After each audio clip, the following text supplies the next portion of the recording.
It was one of those picture-perfect Saturdays, warm sun, clear skies, and a hum of laughter and conversation all around. The kind of day that makes you feel like you're exactly where you're supposed to be in life. Our backyard was buzzing with friends and family. The smell of charred meat drifted from the grill, mixing with the clinking of beer bottles and the distant sound of kids playing in the yard. I stood over the grill, focused on getting the burgers just right. It was something I took pride in. The grill was my domain. Addison, my wife, was making her rounds, chatting with everyone like she always did. She had this natural way of making people feel comfortable and welcomed. That was one of the things I loved about her. "Babe, this burger is amazing," Addison called out from across the patio. She was sitting with a group of our friends, biting into one of the burgers I had just finished. I glanced over and smiled, feeling that familiar warmth. "Glad you like it," I said, flipping another patty. "Secret recipe, you know." She winked at me. "You should start a food truck, seriously." I laughed, shaking my head. "Maybe when I retire." It was a running joke between us. She loved my cooking more than anyone, and I liked playing along with the idea that someday I'd turn my grilling hobby into something more. Braden, our neighbor from next door, sauntered over, his beer bottle already half empty. He had that swagger that some people either admired or hated, successful, rich, confident. He was the kind of guy you couldn't help but notice, even when he wasn't trying to steal the spotlight. He lived in the sprawling mansion next door with his wife, though she wasn't here today. "Got to hand it to you, man," Braden said, taking a swig of his beer and giving me a sideways grin. "You got a good thing going here, beautiful wife, great house, and you can grill like a pro. What more could a man want?" There was something about the way he said it that made me pause. It wasn't just the words, it was the look in his eyes, like he was studying me or maybe mocking me. I brushed it off, not wanting to spoil the day. "Yeah, I'm lucky," I replied casually. "Addison's the best." Braden nodded, but his grin didn't fade.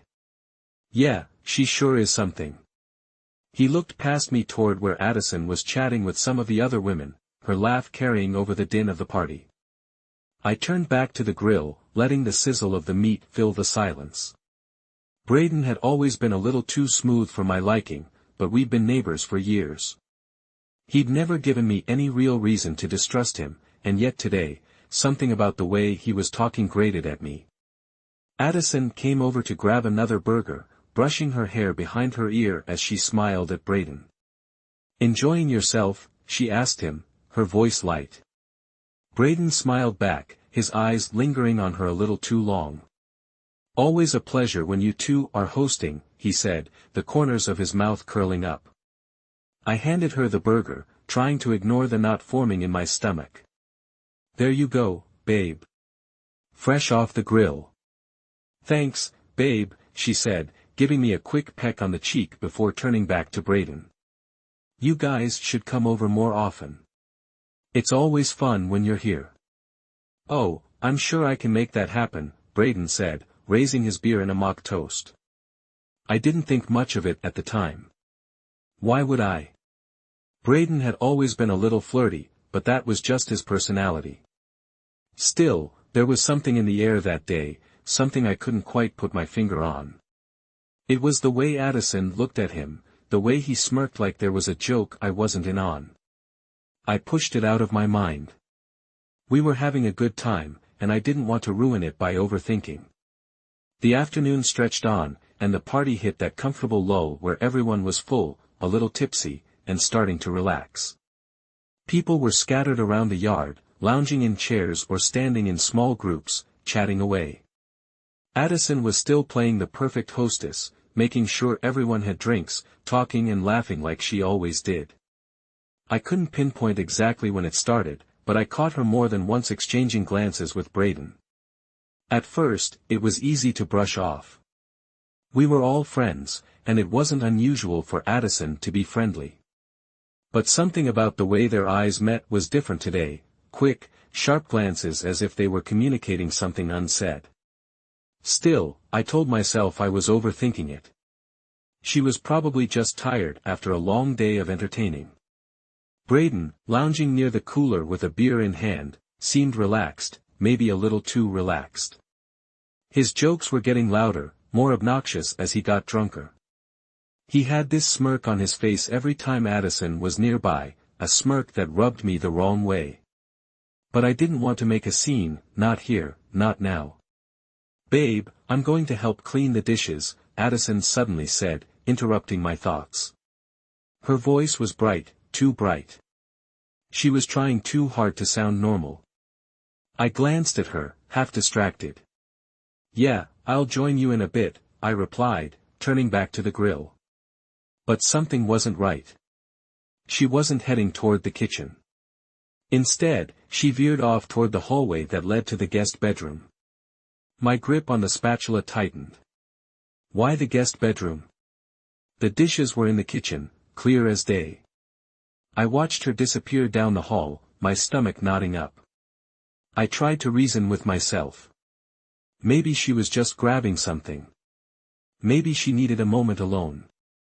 But there was a nagging feeling in the pit of my stomach that wouldn't go away. I stayed by the grill for a few more minutes, but my mind was no longer on the burgers. I couldn't focus. The longer I stood there, the more uneasy I became. I caught sight of Braden out of the corner of my eye. He wasn't paying attention to anyone, just leaning against the cooler, scrolling through his phone, not even pretending to be part of the conversation happening around him. There was something too calm about him, too smug. Finally, I couldn't take it anymore. I left the grill and walked inside, my footsteps quiet as I headed down the hall. My heart pounded in my chest, my instincts screaming at me, telling me that something was off, something I couldn't ignore. When I got closer to the guest bedroom, I stopped in my tracks. My hand hovered over the doorknob, frozen by the sound coming from inside, faint at first, but unmistakable. Low, breathy moans, the kind of sound you don't mistake for anything else. My breath caught in my throat. I didn't want to believe it. Maybe I was hearing things wrong. But as I stood there, the sounds became clearer, more intimate. Moans of pleasure coming from two people inside the room, one of them unmistakably Addison. My mind raced, trying to make sense of it. Maybe there was some other explanation. Maybe I had misheard. But deep down, I knew. I felt sick, my whole body tensed up, my pulse pounding in my ears. For a second, I thought about turning around, walking away, pretending this wasn't happening. But that wasn't who I was. I needed to know. I needed to see it with my own eyes, even though every instinct told me that I didn't want to. I reached into my pocket, my hand shaking as I pulled out the spare key I'd made months earlier. The one Addison didn't know about. Back then, I wasn't sure why I'd gotten it. Maybe a sense of unease had been brewing for longer than I realized. I told myself it was just in case Addison locked herself out of the house, a harmless precaution. But now, standing outside the guest bedroom door with that key in hand, I knew it was something more, a dark premonition that I could no longer ignore. The soft click of the lock echoed in the silent hallway. I took a breath, steeling myself for whatever was behind that door. I pushed it open, my hand trembling, my mind racing. And then there they were, Addison, naked and intertwined with Braden, as if nothing else in the world existed. My heart stopped. Time slowed to a crawl as I took in the scene before me. Addison was straddling him, her back arched, her hands gripping his shoulders. The way she moved on top of him, the way their bodies fit together, it was a sight that I would never be able to erase from my memory. They didn't notice me at first. Addison's head was tilted back, her eyes closed in pleasure, while Braden had a smug grin on his face, clearly enjoying himself. For a moment, I was paralyzed, unable to move or speak. This wasn't some nightmare I could wake up from. It was real. My wife, my Addison, was having sex with our neighbor, a man I once called my friend, in our home, in our guest bedroom. The air felt heavy, suffocating, as the weight of betrayal settled over me like a thick blanket. For a moment, I couldn't breathe. I couldn't move. The shock paralyzed me, freezing me in place. It was like watching a scene from someone else's life, something so absurd and twisted that it couldn't possibly be real. But it was. Every second of it was real. Addison barely flinched when she saw me. She turned her head just enough to meet my gaze, her expression disturbingly calm, almost indifferent. She didn't scream or panic. She didn't scramble to cover herself. Instead, she looked at me with those cold, detached eyes, as if I were nothing more than an inconvenient bystander. "Honey, you're not supposed to see this," she said, her voice so calm it sent a chill down my spine. "Please, let me have some fun." I stared at her, unable to comprehend what she was saying. Let her have some fun. Was this a joke? Was I living in some kind of twisted nightmare? My mind struggled to process her words, but there was no misunderstanding them. She wasn't ashamed. She wasn't apologetic. She was just dismissive, as if I didn't matter, as if we didn't matter. Braden, still underneath her, had the audacity to smirk. That same smug grin he'd worn earlier in the day was plastered across his face, as if this had all been some grand joke, and I was the punchline. He didn't even bother to move, just lay there with a casual arrogance that made my blood boil. "Get the expletive out, man," he said, his voice dripping with mockery. "We've been planning this for a while now. You're just in the way." Those words, "we've been planning this," cut deeper than I could have imagined. This wasn't some spur-of-the-moment mistake, some fleeting lapse in judgment. They had planned this. They had been laughing at me right under my nose, in my own house. Every glance they exchanged earlier, every casual touch, it all made sense now. They had been toying with me, waiting for the perfect moment to reveal their betrayal. The humiliation, the betrayal, the rage, it all boiled over at once. I couldn't think straight. My mind was a blur of fury and pain. My vision clouded by the sheer weight of what I had just witnessed. They had disrespected me, violated the sanctity of our marriage, and done it all with no remorse. Without thinking, I reached for the nearest object, the heavy lamp on the nightstand. My fingers wrapped around the base, the cool metal grounding me in the chaos of the moment. I didn't hesitate. I swung the lamp with all the force I could muster, the base smashing into Braden's face before he had a chance to react. Time seemed to stretch, elongating every second as I swung the lamp with all the force I could muster. The solid thud of metal against bone echoed in the small guest bedroom. For a moment, everything froze. Braden's face twisted in shock, his body reacting a second too late as the impact sent him sprawling off the bed. A spray of blood splattered across the pristine white sheets, instantly staining the room with the consequences of his actions. Addison's scream pierced the air, a raw sound that cut through the madness. She scrambled off him, pulling the bedspread around her like a shield, her wide eyes locked on me in disbelief. "What the hell are you doing?" she shrieked, her voice shaking as she backed into the corner. But I wasn't listening. I couldn't hear her. I couldn't register the fear in her voice. My mind had gone blank, consumed by a singular, unrelenting need to make them pay. Every ounce of trust, every moment of love I had given her, now twisted into something dark and vengeful inside me. Braden groaned on the floor, clutching his face as blood poured from his nose and mouth.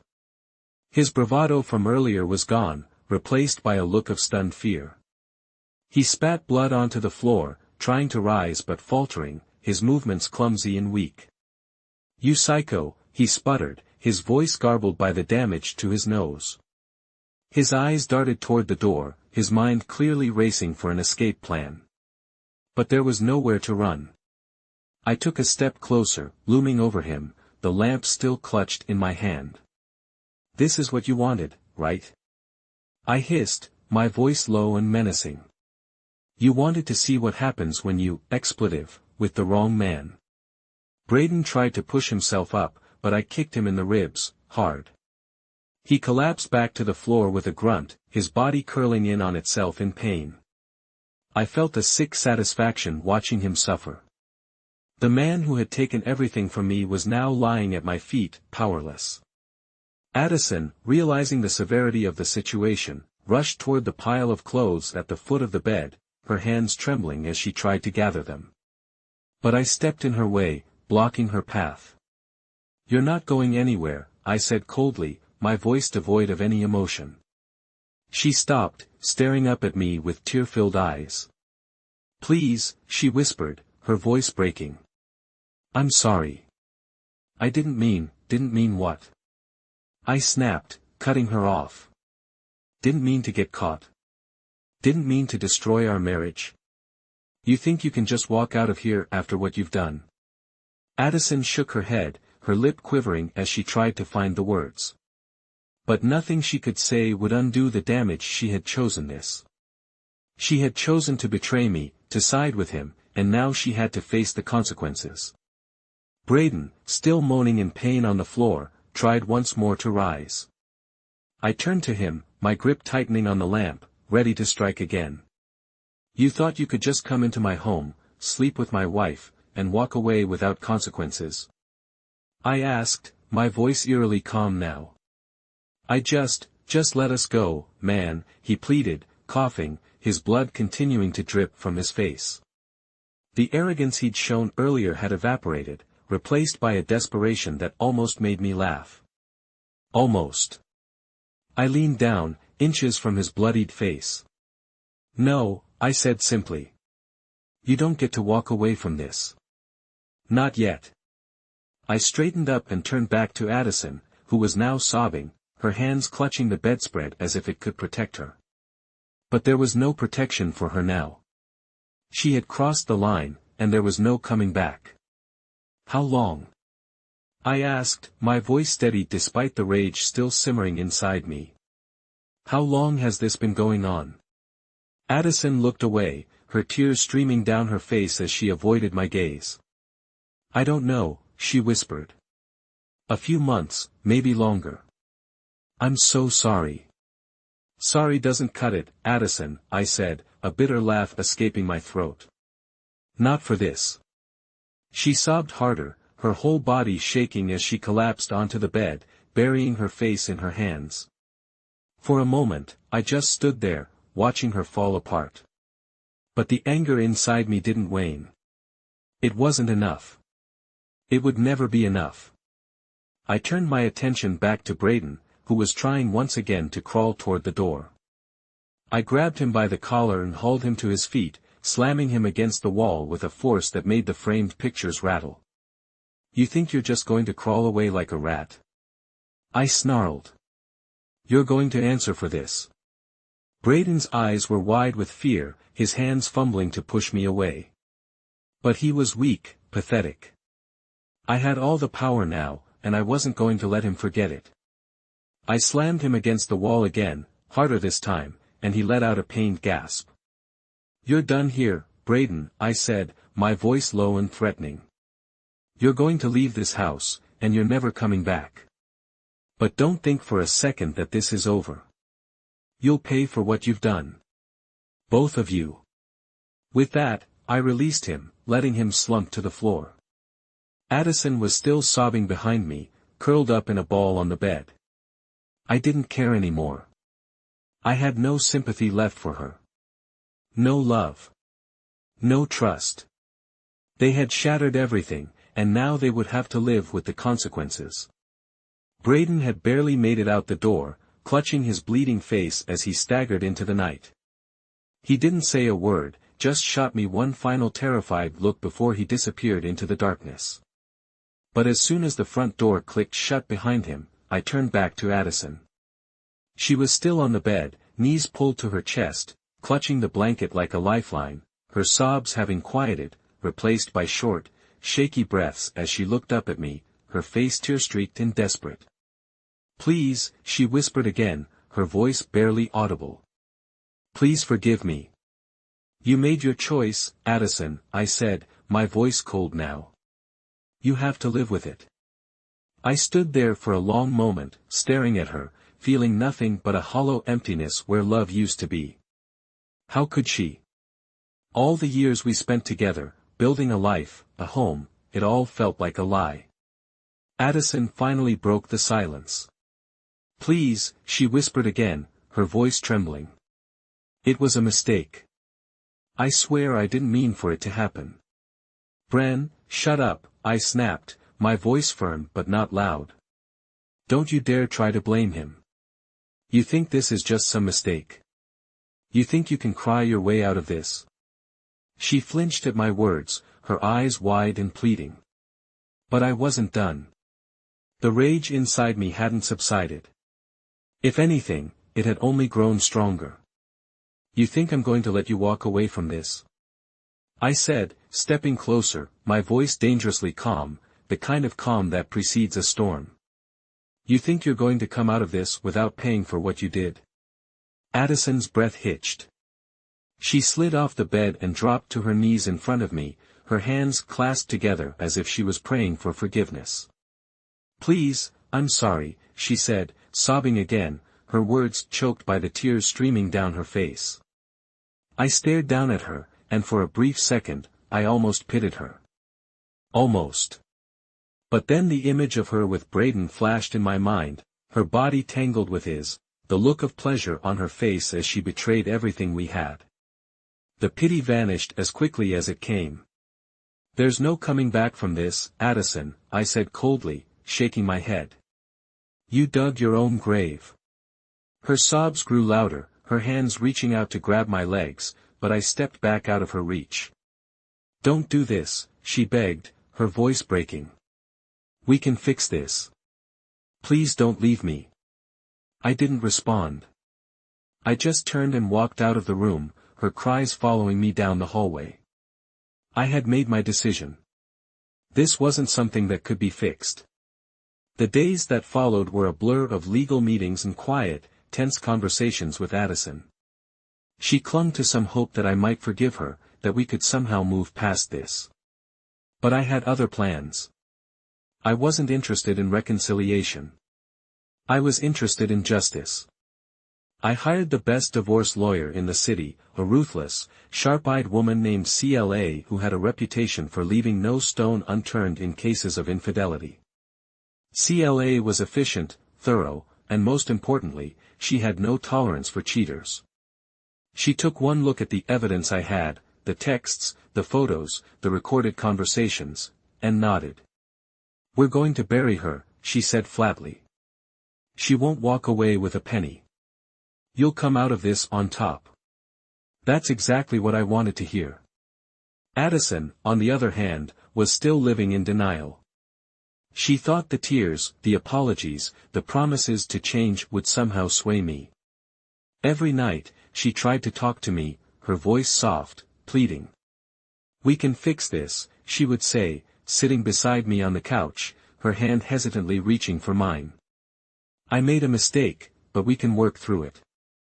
We've been together for so long. Please don't throw it all away. I would pull my hand back every time, barely looking at her. There's nothing to fix, I'd reply, my voice devoid of emotion. You threw it away the moment you climbed into bed with him. The tension in the house grew unbearable. Every time Addison tried to approach me, I would shut her down. Every time she begged for forgiveness, I would remind her of what she had done. I wasn't interested in her apologies. I was only interested in seeing her suffer the consequences of her betrayal. A few weeks later, the divorce papers were ready. I came home one evening to find Addison waiting for me in the living room. She had been crying. Her eyes were red and swollen, her hair disheveled. She was holding a photo album, one of the ones we had made when we first got married. Do you remember this? She asked quietly, flipping through the pages. Our wedding day, the honeymoon, all the trips we took together. We were happy, weren't we? I didn't respond. I just stood there, watching her cling to the past like it could somehow erase what she had done. She looked up at me, her eyes filled with desperation. Please, she whispered. I love you. I don't want to lose you. I felt a cold wave of disgust wash over me. You already lost me, I said, my voice flat. The moment you let him into our bed, you lost everything. Addison sobbed, clutching the photo album to her chest as if it could protect her from the truth. But there was no protecting her now. The papers were in my hand, and I was ready to end this. Sign them, I said bluntly, tossing the divorce papers onto the coffee table in front of her. You don't have a choice. She stared at the papers, her face crumpling as the reality of the situation finally sank in. Please, I'll do anything, she pleaded. Don't do this. Don't leave me with nothing. I crossed my arms, unmoved by her tears. You brought this on yourself, Addison. You don't deserve anything. She reached for the pen, her hand shaking as she signed her name on the dotted line. I watched in silence, feeling nothing as she sealed her own fate. When she was done, she looked up at me, her eyes hollow. What am I supposed to do now? She whispered. I shrugged. That's your problem, not mine. The day the divorce papers were filed, the mask of civility dropped.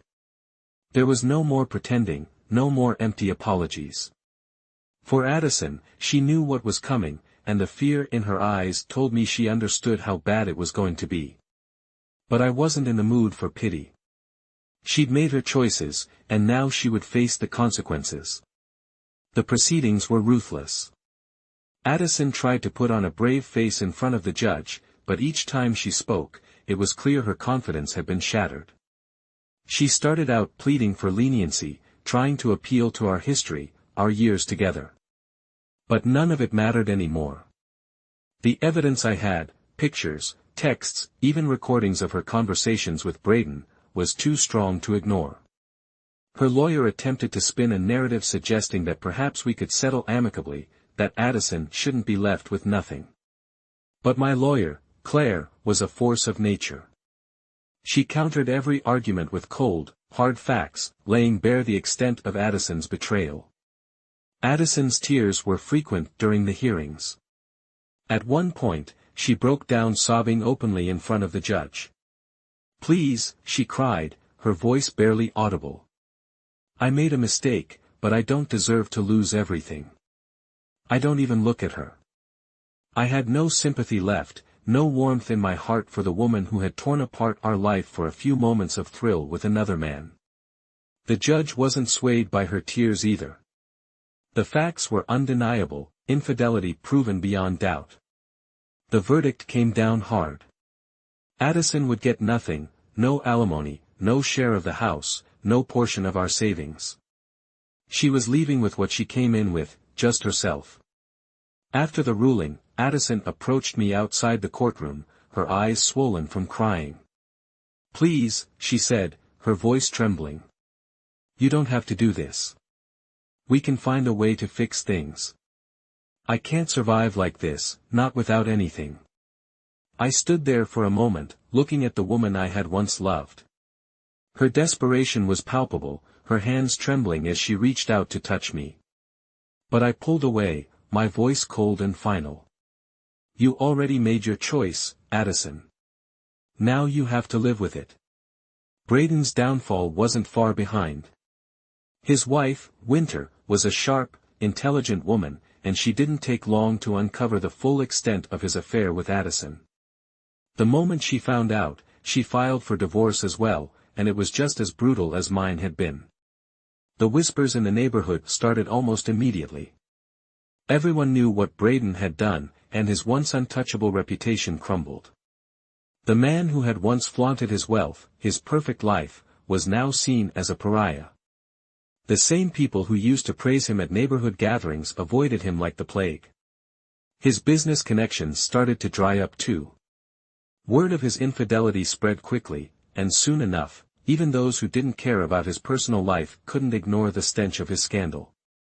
One day, I ran into Braden outside the local grocery store. He looked like hell, his face gaunt, his clothes unkempt. He tried to avoid eye contact, but I made sure he saw me. Hey, Braden, I called, watching him flinch as he turned toward me, his expression a mixture of shame and anger. But he didn't have the guts to say anything. "Looks like you're having a rough time," I continued, not bothering to hide the satisfaction in my voice. "It's tough when everything falls apart, isn't it?" He said nothing, just clenched his jaw and turned away, walking quickly to his car. I watched him drive off, feeling the sweet satisfaction of knowing that his life was in ruins, just like Addison's. Addison moved out of the house within a week after the divorce was finalized. She didn't have much to take. Most of the furniture, the memories of our life together, stayed behind. She ended up in a small, run-down apartment on the other side of town, far from the comfort she had once known. I heard through mutual acquaintances that she was struggling to find work, that she was barely scraping by. I didn't reach out. I didn't care. She had begged me for forgiveness, for a second chance, but I had nothing left to give her. The betrayal had been too deep, too personal. Every time I thought about it, the image of her and Braden together in that bedroom flashed in my mind, reigniting the anger I had worked so hard to bury. As for me, I moved on. The house was mine, the life I had built was still intact, and I had no interest in looking back. I didn't need Addison, and I sure as hell didn't need Braden. They had both gotten exactly what they deserved. One evening, months after everything had settled, I stood on my back porch, a beer in hand, watching the sun dip below the horizon. The quiet was comforting, peaceful. I had won, and I had no regrets. Addison and Braden had destroyed themselves, and I was free. The thought made me smile as I took another sip of my drink, the cool breeze brushing against my skin. Months had passed since the storm of betrayal and vengeance had finally settled. It was a quiet Saturday afternoon, much like that day when everything started unraveling. The difference now was that I stood in my backyard alone, grilling a steak, no longer surrounded by the warmth of family and friends. But oddly enough, I felt at peace. The air was still, the sizzle of the grill the only sound around. The life I once had was gone, but in its place was something else, control, freedom. I glanced at the spot where Addison and Braden had once laughed, where their stolen glances and secret smiles were exchanged right under my nose. Now it was just me, standing in the remnant of what was once a seemingly perfect life, and I felt nothing. Addison had tried to reach out to me after the divorce. At first, it was through tear-stained letters and desperate voicemails. "Please talk to me. I know I hurt you. I was wrong. I'll do anything to make it right." Her voice had trembled on one of the messages. I had stared at my phone as her words played, her sobs filling the silence. But I felt no desire to respond. Then she tried showing up at the house. The first time was a rainy afternoon. I'd been sitting by the window reading when I saw her standing at the gate, her clothes soaked through, her face pale and worn, a shadow of the woman she once was. She stood there for a long time, just looking at the house, before finally walking away. I didn't open the door. The next week, she showed up again, this time with flowers. I watched from inside as she stood there shivering, clutching the bouquet as if it would somehow erase the past. I stepped out this time but didn't speak. I simply looked at her, my eyes cold and detached. "Please," she had whispered, her voice breaking. "I'm sorry. I don't know why I did it. I've lost everything. Can we just talk? I'll do anything. Please just listen." Her words didn't stir anything inside me. I could see the regret in her eyes, but it wasn't enough. Nothing could undo what she had done. "It's too late, Addison," I had finally said, my voice as cold as the air between us. "You made your choice. Now live with it." She had looked at me, her face crumpling into tears, but I turned and walked back into the house, shutting the door behind me. Braden had fared no better. His wife, Winter, had moved out within days of discovering the affair. The rumors spread quickly, and soon enough, Braden's shiny reputation was in tatters. The man who once prided himself on being the successful neighbor, the one everyone envied, was now the subject of whispers and judgment. He couldn't even show his face at the country club without people avoiding him, pretending not to see him. One night, I saw a moving truck outside his house, boxes piled high. Braden and a couple of workers were hauling out his expensive furniture and possessions. He looked hollowed out, a far cry from the arrogant man I had once called a friend. He didn't look my way as they packed up his life and drove off. He left the neighborhood without a word. Good riddance. As for Addison, the divorce had left her with nothing. She moved into a small, dingy apartment on the far side of town. Every now and then, I'd hear through the grapevine that she was struggling to get by. She couldn't afford the lifestyle she had grown used to, and the reality of her new life was hitting hard. No more lavish dinners, no more shopping sprees, just scraping by, paycheck to paycheck. Mutual acquaintances would sometimes mention that she regretted everything, that she spoke about how she wished she could turn back time, how she was suffering now. But it didn't matter to me. I didn't care about her suffering. I had given her my trust, my love, and she had thrown it away. Her regret couldn't change that. The sun was beginning to set as I flipped the steak on the grill, savoring the smell of the meat cooking. The backyard was quiet, peaceful. The house felt larger now, emptier, but it was mine. Everything was mine, and there was a certain satisfaction in that. I didn't have to share my space with anyone. I didn't have to worry about deceit creeping into my home again. The quiet solitude was something I had come to cherish. I took a sip of beer, leaning back in my chair, watching the sky turn shades of orange and pink. In the past, a moment like this would have been filled with thoughts of what was missing, Addison's laughter, the warmth of companionship. But now I felt none of that. I moved on. Sometimes people don't get second chances. Addison had thought she could betray me and then simply apologize, expecting things to return to how they once were. But some things are irreversible. Some lines, once crossed, leave a scar that never fully heals.